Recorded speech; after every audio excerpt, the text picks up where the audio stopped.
UDFിൻ്റെ യോഗം 3 മാസമായി ചേർന്നിട്ടേ ഉണ്ടായിരുന്നില്ല. സോണിയാഗാന്ധി കേരളത്തിൽ വന്നപ്പോൾ ഘടകകക്ഷികൾ അവരോട് പരാതിപ്പെട്ടത് എന്തേ UDFിൻ്റെ യോഗം കൂടുന്നില്ല.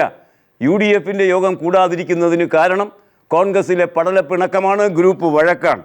അതുകൊണ്ട് 3 മാസങ്ങൾക്ക് ശേഷം UDFിൻ്റെ യോഗം ഇന്നലെ കൂടുകയും കൂടിയ യോഗത്തിൽ ചില തീരുമാനങ്ങൾ കൈക്കൊള്ളുകയും ചെയ്തു. ആ കൈക്കൊണ്ട തീരുമാനത്തെ സംബന്ധിച്ച വാർത്തകളാണ് ഇന്ന് പത്രലോകം തന്നിരിക്കുന്നത്. സത്യത്തിൽ കൂടാതിരുന്നതാണ് നല്ലത് എന്ന് തോന്നിപ്പോകും. കാരണം കാണുക, UDF യോഗ തീരുമാനം പുരയിടമായ നിലങ്ങൾക്ക് അംഗീകാരം നൽകും. അതാണ് ഒരു തീരുമാനം.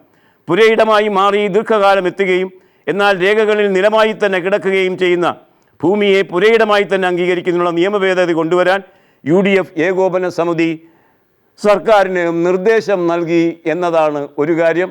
അതുകൊണ്ട് തന്നെ വയൽ നികത്തൽ പ്രോത്സാഹിപ്പിക്കപ്പെടുകയും ചെയ്യും. തീർന്നില്ല, വലിയ വഴക്കുകൾ ഇതിനിടയിൽ നടന്നു. പ്രത്യേകിച്ച് PC ജോർജ് ഒരു വശത്തും MM ഹസൻ മറുവശത്തും നടന്ന വാക്പോരാട്ടങ്ങൾ ഉണ്ടായിരുന്നു. അതിൻ്റെ പ്രതിഫലനം UDF യോഗത്തിലുമുണ്ടായി. ജോർജ് അതിരുവിടുന്നുവെന്ന് ഹസൻ, മുന്നണിയെ രക്ഷിക്കാനെന്ന് ജോർജ് എന്ന നിലയ്ക്ക് കേരള കൗമുദി അത് റിപ്പോർട്ട് ചെയ്യുമ്പോൾ വിശദാംശങ്ങൾ രാഷ്ട്രീയ ലേഖകൻ ഇങ്ങനെ വിശദീകരിക്കുന്നു. PC ജോർജ് അതിരുവിടുന്നതായി MM ഹസൻ പറഞ്ഞു. അതിനുള്ള മറുപടി ഉരുളക്കുപ്പേരി മാതിരി PC ജോർജ് കൊടുക്കുന്നത് കാണുക. മുന്നണിയെ രക്ഷിക്കാനുള്ള കാര്യങ്ങളെ ഞാൻ പറഞ്ഞിട്ടുള്ളൂ. ശാലു മേനോനെ അറസ്റ്റ് ചെയ്യണമെന്ന് പറഞ്ഞു. നേരത്തെ അറസ്റ്റ് ചെയ്തിരുന്നെങ്കിൽ അപവാദം ഒഴിവാക്കാമായിരുന്നു.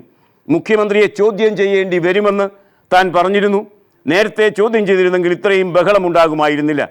പെണ്ണുപിടിയന്മാരെയും അഴിമതിക്കാരെയും തുറന്നു കാട്ടാൻ ഇനിയും താൻ പറയുമെന്നും ജോർജ് കൂട്ടിച്ചേർത്തു എന്ന് പറയുമ്പോൾ കോൺഗ്രസിലുള്ള ഒരു വലിയ വിഭാഗം ആളുകളെ PC ജോർജ് എന്ന ചീഫ് വിപ്പ്, മന്ത്രിസ്ഥാനമുള്ള ചീഫ് വിപ്പ് എപ്രകാരമാണ് നോക്കിക്കാണുന്നത് എന്ന് പകൽ പോലെ വ്യക്തമാകുന്നു.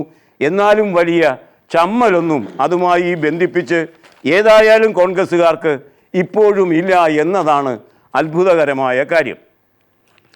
സർക്കാർ ചിലവ് ചുരുക്കാൻ തീരുമാനിച്ചു. കാരണം 20% റവന്യൂ വരുമാനം, നികുതി പിരിവ് കുറഞ്ഞിരിക്കുന്നു. ചിലവ് കുറയുന്നുമില്ല, വരവ് കുറയുകയും ചെയ്യുമ്പോൾ ചിലവ് ചുരുക്കുക എന്നത് അനിവാര്യമായി തീരും. അത്തരമൊരു സാഹചര്യത്തിൽ ചിലവ് ചുരുക്കൽ നടപടികളിലേക്ക് സർക്കാർ പോകുമ്പോൾ തസ്തികകൾ വെട്ടിച്ചുരുക്കുകയില്ല എന്നും എന്നാൽ പുതിയ തസ്തികകൾ നടപ്പാക്കാതിരിക്കും എന്നും സർക്കാർ പറയുകയുണ്ടായി. എന്നാൽ സത്യത്തിൽ എന്താണ് സംഭവിച്ചത്? ഇന്ന് ദേശാഭിമാനി കാണുക, മറ്റ് പത്രങ്ങളും ഇന്ന് റിപ്പോർട്ട് ചെയ്തിട്ടുണ്ട്. പുതിയ തസ്തികകളില്ല. 30,000 താൽക്കാലിക ജീവനക്കാർ ഉടനടി പുറത്താകാൻ പോകുന്നു ഈ ചിലവ് ചുരുക്കൽ പ്രക്രിയയിൽ എന്നാണ് ഇതേ സംബന്ധിച്ച വാർത്തയിൽ ദേശാഭിമാനി നിരീക്ഷിക്കുന്നത്. വാർത്തയുടെ വിശദാംശങ്ങൾ ഇങ്ങനെയാണ്. സംസ്ഥാനത്ത് പുതിയ തസ്തികകൾ സൃഷ്ടിക്കുന്നത് നിർത്തിവെക്കാനും 30,000 താൽക്കാലിക ജീവനക്കാരുടെ തസ്തികകൾ ഇല്ലാതാക്കാനും സർക്കാർ തീരുമാനിച്ചു. എല്ലാ സർക്കാർ സേവനങ്ങളുടെയും ഫീസും മറ്റ് റോയൽറ്റികളും വർദ്ധിപ്പിക്കും. സർവകലാശാല ഫീസുകൾ കൂട്ടും. ഭൂമിയുടെ ന്യായവില ഉയർത്തും. കുടുംബാംഗങ്ങൾ തമ്മിലുള്ള ഭാഗ ഉടമ്പടികൾക്ക് ഫീസ് വർദ്ധിപ്പിക്കും. സാമ്പത്തിക പ്രതിസന്ധിയുടെ പേരിൽ കടുത്ത നിയന്ത്രണങ്ങൾ ഏർപ്പെടുത്താനും ചെലവ് ചുരുക്കൽ നടപടി സ്വീകരിക്കാനും വ്യാഴാഴ്ച ചേർന്ന മന്ത്രിസഭാ യോഗം തീരുമാനിച്ചു. ഒഴിവുകൾ PSCക്ക് റിപ്പോർട്ട് ചെയ്യുന്നത് മരവിപ്പിക്കും. പദ്ധതി ചെലവുകൾ നിയന്ത്രിക്കും. പദ്ധതി ഇതര ചെലവുകൾ കുറയ്ക്കും. ക്ഷേമ പെൻഷനുകൾ അടക്കമുള്ളവയുടെ കുടിശ്ശിക നൽകുന്നത് തൽക്കാലം നിർത്തിവെക്കും. ബജറ്റിൽ പ്രഖ്യാപിച്ച പദ്ധതികൾക്ക് നിയന്ത്രണമുണ്ടാകും. നികുതികൾ പുനർനിർണ്ണയിക്കും. ട്രഷറി ബില്ലുകൾക്കും നിയന്ത്രണം വരും. ട്രഷറി തന്നെ അടച്ചുപൂട്ടലിൻ്റെ വക്കിൽ നിൽക്കുന്നു. ഇത്തരമൊരു സാഹചര്യത്തിൽ സാമ്പത്തിക പ്രതിസന്ധി സംസ്ഥാനത്തെ ബാധിച്ചിട്ടുണ്ടോ എന്ന കാര്യം കഴിഞ്ഞ മാസം ചർച്ചയിൽ വന്നപ്പോൾ ധനമന്ത്രി KM മാണി സാർ പറഞ്ഞത് അത് ബാധിച്ചിട്ടില്ല, വലിയ ബുദ്ധിമുട്ടുകളൊന്നുമില്ല, അങ്ങനെ ബാധിച്ചിട്ടുണ്ട് എന്ന് പറയുന്നവർ, പ്രത്യേകിച്ച് ആര്യാടൻ മുഹമ്മദ്, കള്ളം പറയുകയാണ് എന്ന് അദ്ദേഹം പറയുകയുണ്ടായി. എന്നാൽ അതേ മാണി സാർ തന്നെ ഇന്നലെ പറഞ്ഞത് എന്താണ്? പ്രതിസന്ധി ഇല്ല, പക്ഷേ വൈഷമ്യം മാത്രമേ ഉള്ളൂ. വൈഷമ്യം എന്താണ്? പ്രതിസന്ധി അല്ലേ? കാണുക, ക്ഷേമ പെൻഷനുകളുടെ കുടിശ്ശിക കൊടുക്കാൻ കഴിയാത്ത വണ്ണം വൈഷമ്യം ബാധിച്ചിരിക്കുന്നു, പ്രതിസന്ധി അല്ല എന്നാണ് ധനമന്ത്രി പറയുന്നത്. സംസ്ഥാനത്ത് സാമ്പത്തിക പ്രതിസന്ധി ഇല്ലെന്നും ചില വൈഷമ്യം മാത്രമാണ് ഉള്ളതെന്നും ധനമന്ത്രി KM മാണി, മെച്ചപ്പെട്ട ധന മാനേജ്മെൻറ്റാണ് തൻ്റേതെന്നും അദ്ദേഹം മാധ്യമപ്രവർത്തകരോട് പറഞ്ഞു. വരുമാനം കുറഞ്ഞിരിക്കുകയാണ്. റവന്യൂ ചിലവ് 20% വർദ്ധിച്ചു. ബജറ്റിൽ പറഞ്ഞതിനേക്കാൾ 1180 കോടി രൂപ അധികമായി നൽകിയതാണ് പ്രശ്നങ്ങൾ സൃഷ്ടിച്ചത് എന്ന് പറയുമ്പോൾ മാണി സാർ മാത്രമേ തൻ്റെ സാമ്പത്തിക മാനേജ്മെൻറ്റ് നല്ല ഒരു മാനേജ്മെൻറ്റാണ് എന്ന് പറയാനുണ്ടാവുകയുള്ളൂ എന്ന് പറയാതെ വയ്യ. ഇന്ന് പത്രലോകം തന്നിരിക്കുന്ന വളരെ സവിശേഷമായ ഒരു വാർത്ത, എല്ലാ പത്രങ്ങളും കൊണ്ടാടിയിരിക്കുന്ന ഒരു വലിയ വാർത്ത, സച്ചിൻ ടെണ്ടുൽക്കറുടെ ക്രിക്കറ്റ് മത്സരങ്ങളിൽ നിന്നുള്ള അദ്ദേഹം വിരമിക്കുകയാണ്. ആ വിരമിക്കൽ വാർത്ത എല്ലാ നിലവാരത്തിലും ആഘോഷിച്ചിട്ടുണ്ട് പത്രങ്ങൾ. വാർത്ത തരുന്നു ഉൾപേജിൽ, അതുമായി ബന്ധിപ്പിച്ച് സച്ചിൻ്റെ വളരെ വിശദമായ ഫീച്ചർ തരുന്നു. ആ നിലയ്ക്ക് 1/4 നൂറ്റാണ്ടായി ഇന്ത്യൻ ക്രിക്കറ്റ് രംഗത്ത്, ലോക ക്രിക്കറ്റ് രംഗത്ത് നിറഞ്ഞാടിയ ക്രിക്കറ്റ് വൈഭവത്തിൻ്റെ തിരോധാനം അദ്ദേഹം നിർത്തുന്നു കളി എന്ന കാര്യം വളരെ ഗംഭീരമായി തന്നെ പത്രങ്ങൾ റിപ്പോർട്ട് ചെയ്തിരിക്കുന്നു. സച്ചിൻ്റെ ചിത്രമടക്കം ദൈവനിശ്ചയം എന്ന ശീർഷകത്തിലാണ് ആ വാർത്ത നമ്മെ തേടിയെത്തുന്നത്. അടുത്ത മാസം 200-ാം ടെസ്റ്റിൽ സച്ചിൻ കളിയോട് വിട പറയുന്നു. ക്രിക്കറ്റ് കളിക്കാനായി മാത്രം അവതാരമെടുത്ത ദൈവം ഒടുവിൽ നിശ്ചയിച്ചു. ആരവങ്ങൾ ഉയരുന്ന മൈതാന മധ്യത്തിൽ നിന്ന് എന്നേക്കുമായി ഒരു യാത്ര പറച്ചിൽ. ഇന്ത്യയിൽ ക്രിക്കറ്റിനെ മതമാക്കി മാറ്റിയ സച്ചിൻ എന്ന ദൈവം വിരമിക്കുമ്പോൾ അദ്ദേഹത്തെ നെഞ്ചിലേറ്റിയ ജനലക്ഷങ്ങൾ വിതുമ്പുകയാണ്. 24 കൊല്ലം നീണ്ട കരിയറിൽ തനിക്കൊപ്പം കളി തുടങ്ങിയവരും തനിക്ക് ശേഷം വന്നവരും മറവിയിലേക്ക് പോയി കഴിഞ്ഞിട്ടും ഇന്നും ഉച്ചസൂര്യൻ്റെ കരുത്തോടെ കത്തിജ്വലിക്കുന്ന സച്ചിൻ ഒരു നാഴികക്കല്ല് കൂടി താണ്ടിയ ശേഷമാണ് പാഡ് അഴിക്കുന്നത്. ടെസ്റ്റിലെ 200-ാമത് മത്സരം. ഇന്നുവരെ ഒരു ക്രിക്കറ്റർക്കും ലഭിക്കാത്ത അപൂർവ അവസരം, ഒരുപക്ഷേ ഇനി ആർക്കും ലഭിക്കാൻ ഇടയില്ലാത്ത ഒരു അപൂർവതയാണ് ഈ കാര്യം എന്ന് വളരെ വിശദമായ വാർത്തയിലൂടെ കേരള കൗമുദി തരുമ്പോൾ, കേരള കൗമുദി ഒപ്പം തന്നെ സച്ചിൻ്റെ വിരമിക്കൽ കത്തിൻ്റെ പൂർണ്ണരൂപവും എല്ലാ പത്രങ്ങൾ എന്ന പോലെ കേരള കൗമുദിയും തരുന്നുണ്ട്.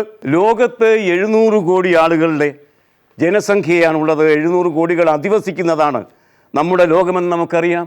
200ഓളം രാജ്യങ്ങളാണ് അവിടെയുള്ളത്. ക്രിക്കറ്റ് ഈ കാര്യത്തിൽ പരിചിതരായിരിക്കുന്നത് 1 ഡസൻ രാജ്യങ്ങൾ മാത്രമാണ്. പഴയ കോമൺവെൽത്ത് രാജ്യങ്ങളെന്ന് നമുക്കറിയാം. ഏറിയാൽ 125 കോടി ജനതയ്ക്ക് പരിചിതമായ ഒരു കളിയാണ് ക്രിക്കറ്റ്. ഏറിയ കൂറും ലോകത്തിന് അതുകൊണ്ട് തന്നെ സച്ചിൻ ടെണ്ടുൽക്കർ എന്ന പേരും ക്രിക്കറ്റ് എന്ന കളിയും അറിയില്ല. എങ്കിലും ഇന്ത്യ എന്ന പഴയ കോമൺവെൽത്ത് രാജ്യം നെഞ്ചിലേറ്റിയ ഈ കളിയിലെ ഏറ്റവും വലിയ ഇതിഹാസം എന്നാൽ ഇവിടെ നടന്നത് എന്നാണ് അർത്ഥം. ആ അർത്ഥത്തിൽ ഏറ്റവും വലിയ ഇതിഹാസം സച്ചിൻ ടെണ്ടുൽക്കർ വിരമിക്കുമ്പോൾ അദ്ദേഹം ആ വിരമിക്കൽ ഒരു കത്തിലൂടെ അവതരിപ്പിക്കുന്നത് കാണുക. ഇന്ത്യക്ക് വേണ്ടി കളിക്കുന്നതിനെക്കുറിച്ച് മാത്രമാണ് ഞാൻ എൻ്റെ ജീവിതം മുഴുവൻ സ്വപ്നം കണ്ടത്. കഴിഞ്ഞ 24 വർഷമായി ഞാൻ ഓരോ ദിവസവും ഈ സ്വപ്നത്തിൽ ജീവിക്കുകയായിരുന്നു. ഇനി ക്രിക്കറ്റില്ലാതെ ജീവിക്കുന്നതിനെക്കുറിച്ച് എനിക്ക് ചിന്തിക്കാൻ കഴിയുന്നില്ല. 11 വയസ്സ് മുതൽ എനിക്കെല്ലാം ക്രിക്കറ്റായിരുന്നു. രാജ്യത്തിന് വേണ്ടി അന്താരാഷ്ട്ര തലത്തിൽ കളിക്കാൻ കഴിഞ്ഞത് എനിക്ക് ലഭിച്ച ഏറ്റവും വലിയ ആദരവാണ്. സ്വന്തം മണ്ണിൽ 200-ാമത്തെ ടെസ്റ്റ് മത്സരം കളിച്ച് കളിക്കളത്തോട് വിട പറയാൻ ഞാൻ ആഗ്രഹിക്കുന്നു എന്ന് ഏകദേശം നിരുദ്ധകണ്ഠനായി തന്നെ സച്ചിൻ ടെണ്ടുൽക്കർ എഴുതിയിരിക്കുന്ന കത്തും പൂർണ്ണരൂപത്തിൽ കേരള കൗമുദി ഇന്ന് നമുക്ക് തന്നിരിക്കുന്നു. പ്രക്ഷോഭബന്ധിത ആന്ധ്രയിലേക്ക് കൂനിന്മേൽ കുരു എന്ന നിലയ്ക്ക് ഒരു ചുഴലിക്കാറ്റ് ആഞ്ഞടുക്കുന്ന വാർത്തയാണ് പത്രലോകം നമുക്ക് തരുന്നത്. ഇന്ന് തേജസ് എന്ന പത്രം ദേശീയ പേജിൽ തരുന്നത് കാണുക. ഫൈലിൻ കൊടുങ്കാറ്റ് ശക്തി പ്രാപിക്കുന്നു. നാളെ വൈകുന്നേരം അത് ആന്ധ്ര തീരത്ത് ആഞ്ഞടിക്കും. ഒഡീഷയിൽ പാരദ്വീപിൽ നിന്ന് 800 കിലോമീറ്റർ ദൂരെ രൂപം കൊണ്ട ഫൈലിൻ ചുഴലി കൊടുങ്കാറ്റ് ശക്തി പ്രാപിച്ചു. ഒഡീഷയിലെ ഗോപാൽപൂരിനും ഉത്തർ ആന്ധ്രാപ്രദേശിനും ഇടയിൽ കൊടുങ്കാറ്റ് ആഞ്ഞടിക്കുമെന്നാണ് കാലാവസ്ഥാ നിരീക്ഷകർ പറയുന്നത്. അത് പ്രക്ഷോഭബന്ധിതമായ ആന്ധ്രയിൽ പുതിയ ദുരന്തം വിതയ്ക്കും എന്നുറപ്പ്. അതുകൊണ്ട് തന്നെ സീമാന്ധ്രയിൽ വൈദ്യുതി ജീവനക്കാർ സമരം പിൻവലിച്ചു എന്ന വാർത്തയും ഇതിനൊപ്പം തന്നെ സിറാജ് തരുന്നു. തീരദേശാന്ധ്രയിലും റായലസീമയിലും വൈദ്യുതി ജീവനക്കാർ നടത്തിവന്ന അനിശ്ചിതകാല പണിമുടക്ക് പിൻവലിച്ചു. ബംഗാൾ ഉൾക്കടലിൽ രൂപം കൊണ്ട ചുഴലിക്കൊടുങ്കാറ്റ് ഫൈലിൻ ഇന്ന് ആന്ധ്രാ തീരത്ത് ആഞ്ഞടിക്കുമെന്ന റിപ്പോർട്ടിനെ തുടർന്നാണ് സമരം പിൻവലിച്ചത് എന്നും ഈ വാർത്ത നമ്മോട് പറയുന്നു. വിദ്യാർത്ഥി സംഘം റാഗിംഗ് നടത്തുക എന്നത് നാം ഇതുവരെ കേട്ടുവന്ന ഒരു രീതിയാണ്. എന്നാൽ റാഗിംഗ് നടത്തിയ വിദ്യാർത്ഥികൾ 2-3 വിദ്യാർത്ഥികൾ ചേർന്ന് അത് ചോദ്യം ചെയ്ത പ്രിൻസിപ്പലിനെ വെട്ടിക്കൊന്ന വാർത്തയാണ് മലയാള മനോരമയുടെ ഒന്നാം പേജ് ഇന്ന് നമുക്ക് തരുന്ന ദാരുണമായ ഒരു വാർത്ത. വിദ്യാർത്ഥി സംഘം പ്രിൻസിപ്പലിനെ വെട്ടിക്കൊന്നു.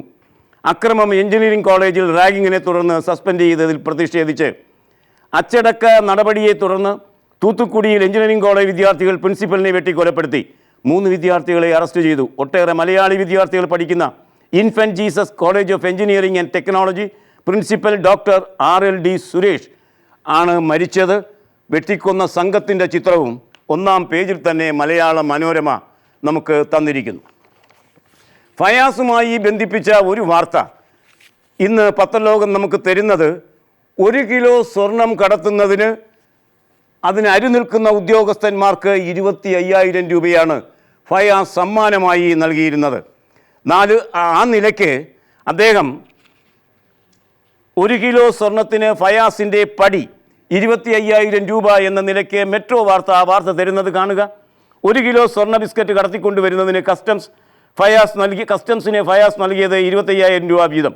കേസിൽ അറസ്റ്റ് ചെയ്യപ്പെട്ട കസ്റ്റംസ് ഡെപ്യൂട്ടി കമ്മീഷണർ സി മാധവനും പ്രിവൻറ്റീവ് ഓഫീസർ PP സുനിൽകുമാറിനുമാണ് ഫയാസ് ഇത്തരത്തിൽ കമ്മീഷൻ നൽകിയത്.